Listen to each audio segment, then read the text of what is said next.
So we're on day 4 and we're still working within the strategy phase. And by now you should have a bunch of video topic ideas in your workbook or inside of your Notion spreadsheet.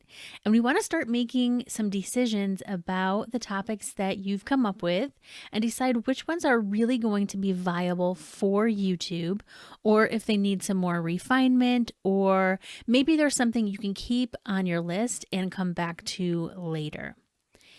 I know you want to do all of your videos, but we have to start somewhere, right? So we're looking for video topics that are going to be a piece of cake to create. They're going to be easy to create, easy to rank for, and easy to get views on right away.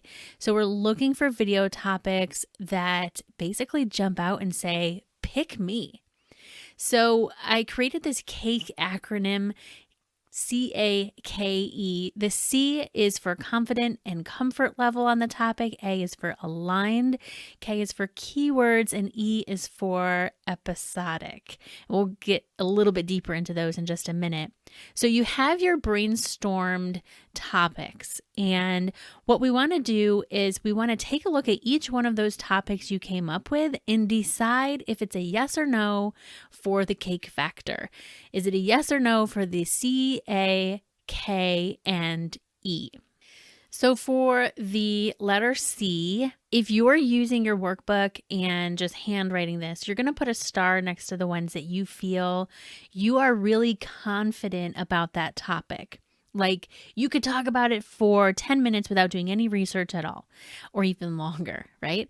This might be a topic that your friends and family might think, oh man, he never shuts up about this. So are you comfortable and confident talking about this topic? Are you passionate about it? Are you already knowledgeable? Are you excited to talk about it? If you could talk about it for hours, if someone would listen, then you definitely want to put a star next to it in your workbook, or choose yes in the drop down of that Notion template here. So we're inside of step 2 of that brainstorm template, the one called Cake Factor right here. And each of these will be a drop down where you can choose yes, no, or kinda. So put a star next to it in your workbook, or mark it yes or no or kinda in that Notion template under confident. Because if you're confident in the subject matter, then coming up with what you're actually going to say in your video is going to be so much easier and faster than if you had to do a whole bunch of research, just to create your content. So take a moment to do that and then come back for A.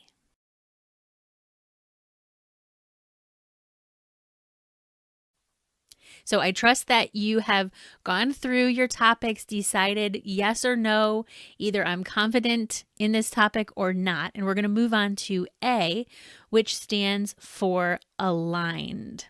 And again, if you're using your Notion template, you're just going to move on to the column for aligned. You have the same drop downs. And then if you're using the workbook, instead of putting a star, you already have stars next to the one you feel confident. So you're going to circle the stars that you feel that, yes, this topic is aligned. So what do I mean by that? I want you to ask yourself, is this topic aligned with my brand, with myself, and what I want to build on YouTube? And is it aligned with the people that I said that I was helping in that exercise on who we're helping and what we're helping them with and why? You're basically just asking yourself, does this make sense for this channel right now? Yes or no? And you're really looking for topics that you already starred, as these are things that I am confident and comfortable talking about, because we already know those are going to be a little bit easier and faster for us to create right off the bat than the other ideas on the page. Maybe all of your ideas are perfectly aligned. That's great. So one thing I want to make sure to point out here is don't cross anything off your list. Don't delete any ideas. If you've gotten to this point and you have ideas that you're not confident and they aren't aligned, it doesn't mean it's a bad idea. Keep it on your list. Don't delete it or cross it off. It's just that we're not going to move forward with it right now, and that's okay. So take a few minutes to determine which of these topics are aligned for your channel, and we'll start with K next.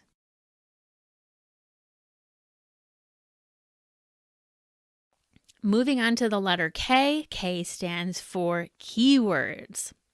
So what we want to know here is, are there people searching for these topics? Is the keyword research in your favor? If yes, that's great. I want you to underline those topics in your workbook. And if you're using your Notion template under keywords, you have a column here and you have drop downs, yes, no, or kinda. And it's okay if you can't figure out that, oh yeah, I know people are searching for this. That's okay. Just don't underline it. Mark it as a no or mark it as a kinda. You may be able to figure out some alternative words that people are using to search for this topic, and we'll get to that in a little bit. And the really cool thing about this step is you don't have to use any fancy keyword tools or anything for this. You can just use YouTube, because what you're really asking yourself is, are people watching videos on this exact topic? Keyword research is a really fun and nerdy and necessary process.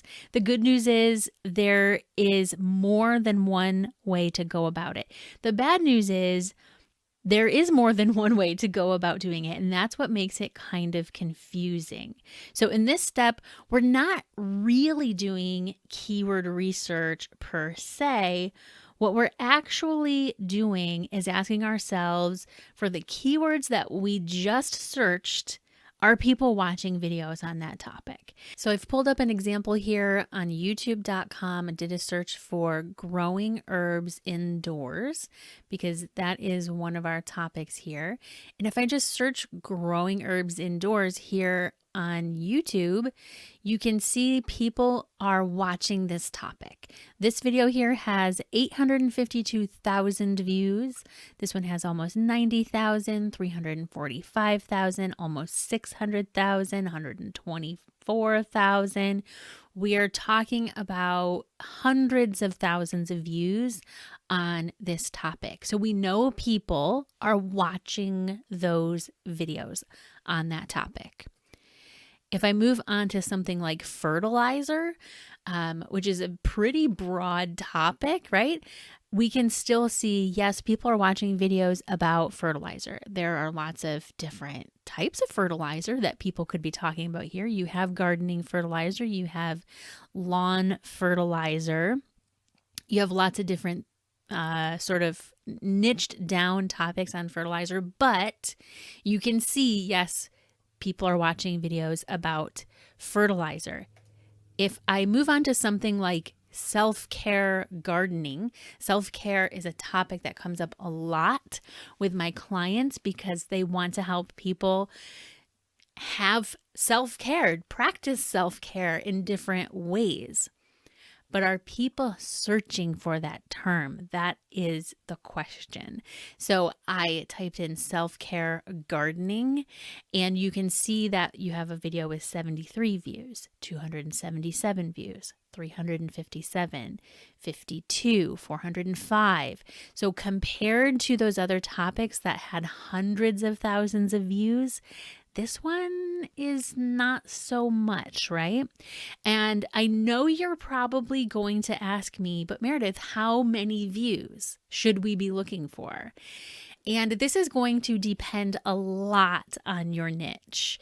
It's going to depend how long your niche has been around. If it's something relatively new, you may not find videos that have over 1 million views yet. And so it really depends, which makes it difficult for me to answer that question. But if you want to look at some specific numbers, and this is not a rule, this is not even really a guideline, it's more of a suggestion and something to think about. Because when you're going through and you're trying to figure out, are people watching this topic or not, you're really studying your niche. You're studying to learn what kind of channels are already out there that exist, what's working well in those channels, and what are people watching, and you're really studying what you're doing. And so you'll be able to be a good judge of what is going to make a good topic or not. People are watching this or not. But if you want a number to go by, you could look at this like if it has less than 1,000 total views, if the videos in those search results have less than 1,000 total views, you're probably going to mark it as a no and not underline it in your workbook. If it is in the 10,000 to 100,000 total views, you could mark it as a kinda or a yes, because again, it's going to depend a lot on your niche. If it has over 1 million views, I would say yes, that is a good topic. Probably you're going to come into anywhere from 1,000 to 100,000 or in the hundreds of thousands total views. And I think that's going to be, it's going to be just fine.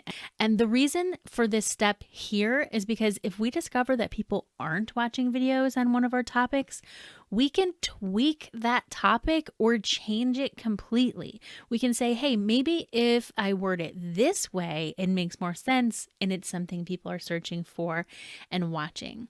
And then you can change that on your brainstorm list so that it's more viable moving forward and we don't waste time going down the rabbit hole for planning, shooting, and editing and publishing a whole video that just isn't something people are watching videos about.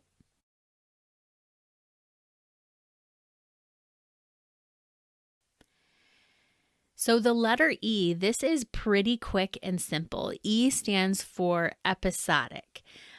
What you're really asking yourself here with the E is this topic something that could be part of a series so that it is like an episode type of a playlist or a series?